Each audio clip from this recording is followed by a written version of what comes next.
Your team schedule isn't just a spreadsheet. It's the heartbeat of your bar. Get it wrong and you burn out staff. Get it right and your team thrives. Welcome. This is Bar Manager's Notebook.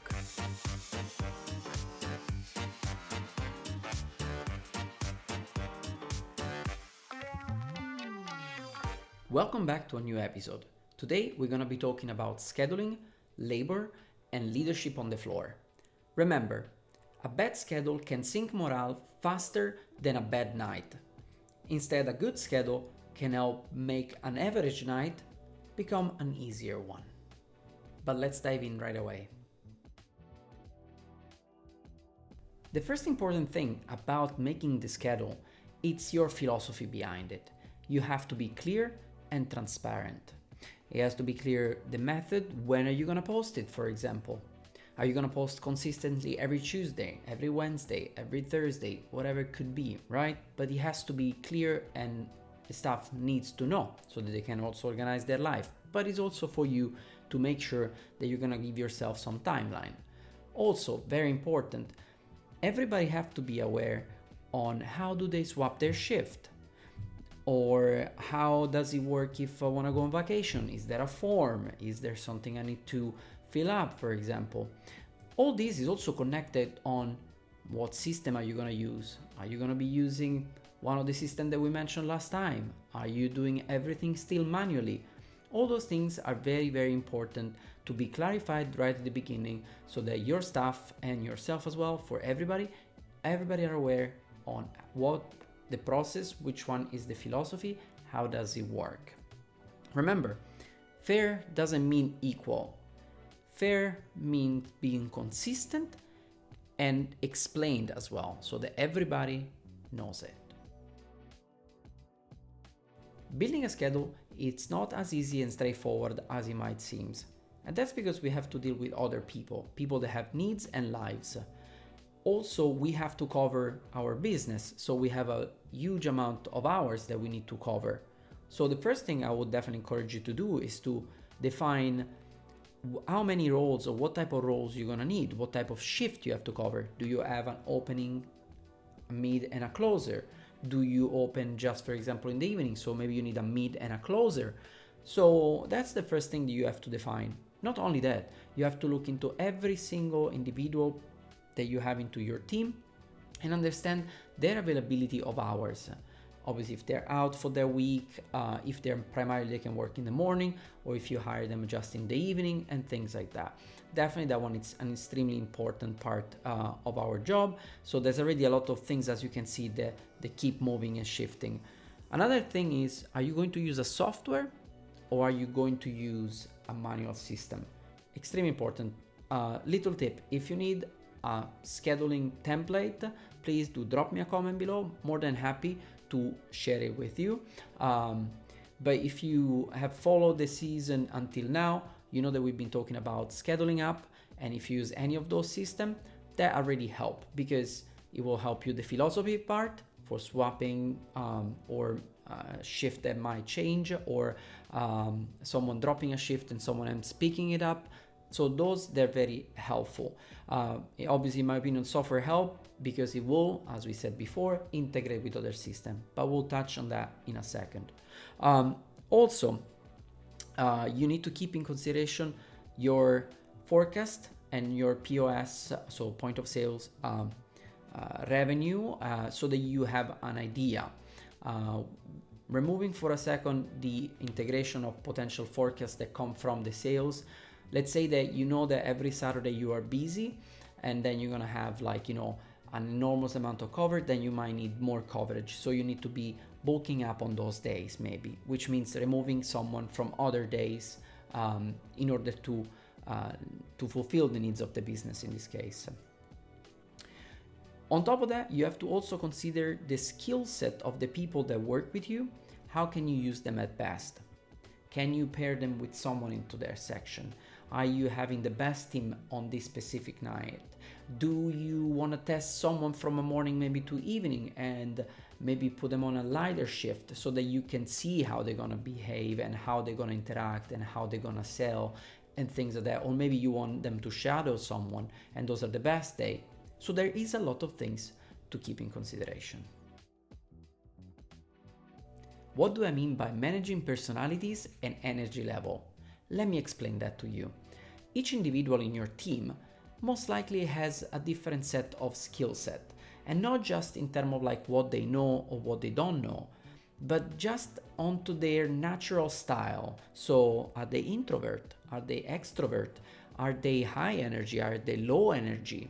And what you have to do through working and walking alongside them is listening and looking at them, observe them, to understand what style it's more for one person than another, or how they react to different situations.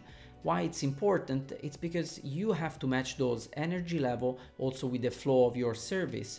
So let's say if you have let's say two team members that they are very low energy, very like accurate in certain things, but you have a Friday night and your Friday night is people coming in and out through your door, maybe they're not the best individual. But maybe you can pair it with a high energy and basically a low energy combined together. And then maybe it's going to give you the best combination. Maybe you can do two, let's say, fast-paced, high energy onto those evening, and maybe those other individual onto a different shift, a mid, a morning, or things like that. So you need to be able to assess your team, recognize what type of style they apply during their service. And that's very important through the week. So, like some people might be still like high pace, but maybe it's better during the beginning of the week because they keep the morale up of your guest and also the rest of the staff. So you need to really like map that out so that will be helpful to you. Not only that, what you're going to do is with some individual that you think they can help you in different situations, my advice is cross-train them to do also different roles, so that in the case you have some gaps in your schedule, then you can fill them in, and then they can help you, and they can also break their routine. And maybe you're gonna, again, understanding those little nuances, maybe that these people might also need a break from their own shift and give them a new energy, or bring their energy in within another small part of your department, right? Another important thing, pair people let's say with that complements each other, but divide immediately the friction. On top of that, I would say you have to also assess them immediately. If there are issues within the team, or you need to assess them, and obviously you need to discuss them in order to eliminate them. But in this case, you would have to first, obviously, separate them. And then again, people will always have their preferences to work with someone, or to or certain type of shift. But obviously, if they have an open availability, the needs of the business come first, and you need to keep them in mind. I wanted to add a small note on labor percentages and staff adjustment. When you're going to schedule, you will keep in mind obviously your financial goals, what's going to be given to you, let's say in case from finance, or what's your labor model that you're following. So let's say if you have to be under 20%, 25, 30, whatever it could be, obviously you have to try to be into those numbers, and therefore you will have to adjust your schedule. And I do know how difficult it is, especially during slow season, especially during slow month. You would love to staff obviously with everyone, because you don't want to affect obviously livelihood of people, or at least you don't want to do it massively. So the best thing is, again, to the core, the philosophy that I said at the beginning, is being very upfront also with your staff during those slow moments. And I would suggest a fair rotation in order to make sure that everybody got, let's say, an half hour. And this one is also like, there's a difference in here, because the US models is based on a lot on hourly, let's say, model. In Europe, we do have generally contracts, sometimes 48 hours contract. There are, I think they just removed it recently, like the 0-hour contract that recently been removed. And Italy as well has some, let's say, internal work for hourly, but the majority of the staff that is employed by a company generally has a contract of like, you know, a 5 days working week, 40 hours or something like that if it's a full-time, 25, 30 hours if it's a part-time, things like that. So I would say again, keeping in mind like, you know, the US model in this case, be proactive, talk to your staff, let them know, and obviously, I mean, schedule on demand and make a fair rotation. Another tip that I can give is how do you cut during your shift? How do you know if you should cut? So, and that's actually a good mathematic formula, let's say, that you can keep in mind. Let's say that if you have a target of, let's say tonight you have to do $1,000, if by mid shift you have more than 20% basically that you are missing, you might not get basically, then at that point if you can cut a little bit. So again, let me say that one more time. If you are missing your target sales by more than 20%, then it's when you're gonna be cutting a little bit down. And that one, to the point of fair and transparent model, it has to be clear to the staff how you proceed with the cutting. So will you start from a certain section? Will you have a rotational plan where people, for example, can go home and you rotate them like constantly rather than sending always the same person? Again, still for that part of fairness. Remember, leading, it's not micromanaging.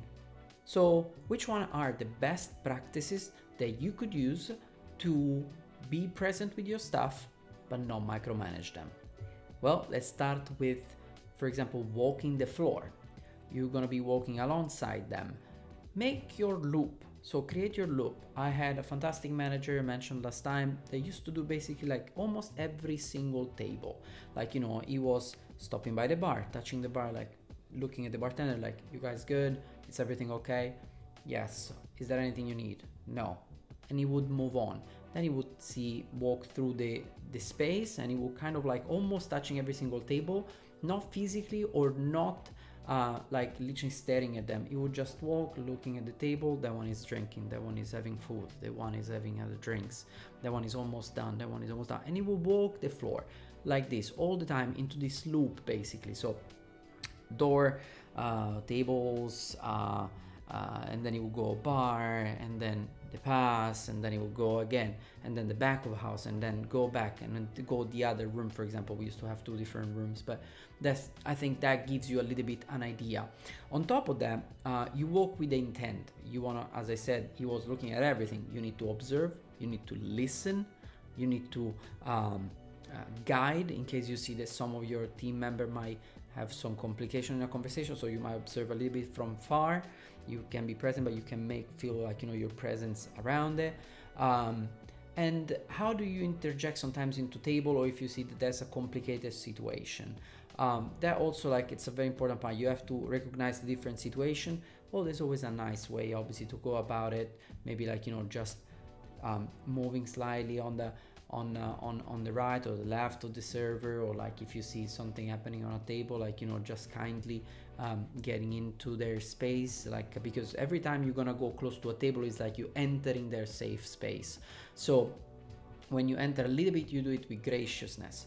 So you go there and like maybe like, hey, is everything good tonight? Are you enjoying your drinks? Everything is up to the standard, or like, you know, or it's your first visit. It could be anything along those lines, but creating that moment that might interrupt and might actually eventually help in different instances. It could be like, you know, guests that you could see there might be like having a small friction. It might be also like your staff member is having some trouble with a specific table.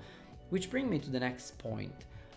Your staff has to be empowered to fix certain situation, but they also need to know when they need to call you if something is happening or something that they shouldn't be managing, because it might be borderline, not in terms of their role, but more in terms of like, you know, you don't want to create like a bigger issue maybe, and maybe the manager could step in because the position might support the potential outcome that could be positive, right? So make also those rules with your team. Let them understand that you're gonna be there, that you are present, that you're not gonna be hiding into an office or on a desk. Of course, you will have to do stuff on the desk, and sometimes on those moments, pick the right one, pick the really deep down moment, because you will have, again, a structure. You will empower everybody, so you will have your moment. So don't worry, I don't mean that you don't have to do office or other things, because you will have a lot of things to do. Another important thing, which is in a fantastic book also of Ken Blanchard, it's catch people doing something right, and instead of telling them what they're doing wrong in that moment, tell them immediately. If you see something that is done right, praise them. Let them know that you're proud of them. Let them know that it's a beautiful thing, or like they're doing an excellent job. If that's to reprimand, you can also do that, but there is a specific moment for that, and it could be just right after, unless obviously there's an escalation of a problem. And you have also a moment for that, where you're gonna touch on maybe something that hasn't been done, that's supposed to be done in a different way, or that could endanger any other colleague, the business itself, this is where you have to step in. A shift walkthrough, it's basically a cheat code for you to make sure your evening is gonna be perfect. It's divided in 3 parts. It starts with something at the beginning, something through the shift, and something at the very end. Well, you can guess what it is. The first part. It's the pre-shift. Pre-shift, it's that moment where you're gonna share with the team some core information. You might use it as a moment to teach something to the staff, let them also speak, and maybe you can assign different tasks or like small research to the team to share with the others. And at the same time, it's a great moment maybe to do a quiz, like in and out little question, give them information about VIPs or like whoever could come for dinner, lunch, drinks, and so on and so forth. And it helps you set the evening really on the right track. Then you have in the middle of the shift. As I gave you the example before, one of my old managers used to stop by the bar and touching it on the marble and just looking at us and just asking, everything good? Do you need anything? I keep still doing it. I do it with my staff. I go either on the floor, either at the bar. I always take a second to look them in the eyes and ask if it's everything okay, or if there's something I can help them with. And that is very important, because it really does give you the idea if they might be overwhelmed, or if it's a bit quieter, or maybe it's a moment for you to check if maybe it could be a moment to cut and then let them enjoy the evening or something like that. And then at the very end of the shift, another great opportunity, the feedback moment, where you can ask everybody, hey, what was the best part of this evening? What did we do a little bit less good tonight? Or how could we fix it? And for example, or was there any other issue? So that you have more information from them to fix the problem for the day after, and try to tomorrow to have another great shift. Schedule your stuff with intention, lead with presence, don't just survive it, and your staff will follow you.